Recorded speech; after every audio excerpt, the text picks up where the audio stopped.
আসসালামু আলাইকুম রহমতুল্লাহ। প্রিয় দিনী ভাই এবং বোনেরা, আমরা যে নামাজ আদায় করি এই নামাজের মধ্যে অনেক ছোট ছোট দোয়া আছে। তার মধ্যে একটি ছোট্ট দোয়া আছে দুই সিজদার মাঝখানে। এই দোয়াটি এতটাই গুরুত্বপূর্ণ, রাসূল সাল্লাল্লাহু আলাইহি ওয়াসাল্লাম এই আমলটি করেছেন।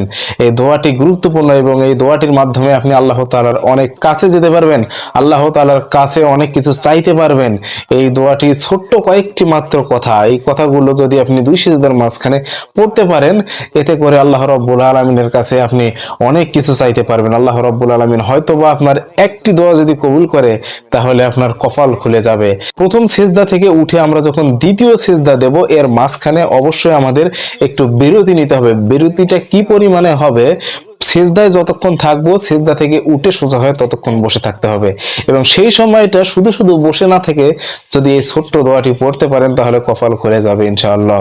সেই ছোট্ট দোয়াটি আমি বাংলা উচ্চারণ সহ স্ক্রিনে দিয়ে দিচ্ছি, আপনারা চাইলে মুখস্থ করে নিতে পারেন। সেই দোয়াটি হলো, আল্লাহুম্মা গফিরলি ওয়ারহামনি ওয়াহদিনি ওয়ারযুকনি ওয়াআফিনি। মাত্র এই পাঁচটি কথা, মাত্র এই পাঁচটি কথার কি অর্থ? অর্থ শুনলে আপনি চমকে যাবেন, এত সুন্দর অর্থ। আল্লাহুম্মা গফিরলি, হে আল্লাহ আমাকে তুমি ক্ষমা করো। আল্লাহুম্মা গফিরলি, আল্লাহ তুমি আমাকে ক্ষমা করো। ওয়ারহামনি, তুমি আমাকে রহমত দাও। ওয়ারহামনি, তুমি আমাকে রহমত দান করো, তুমি আমাকে রহমত দাও। ওয়াহদিনি, তুমি আমাকে হেদায়েত দান করো। ওয়াহদিনি, তুমি আমাকে হেদায়েত দান করো, হেদায়েত প্রাপ্ত করো। ওয়ারজিকনি, তুমি আমাকে রিজিক দান করো, তুমি আমাকে রিজিক দাও।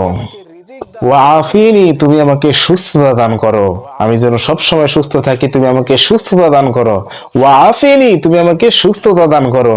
আল্লাহ রাব্বুল আলামিন আমাদের সকলকে আমল করার তৌফিক দান করুক, আমিন।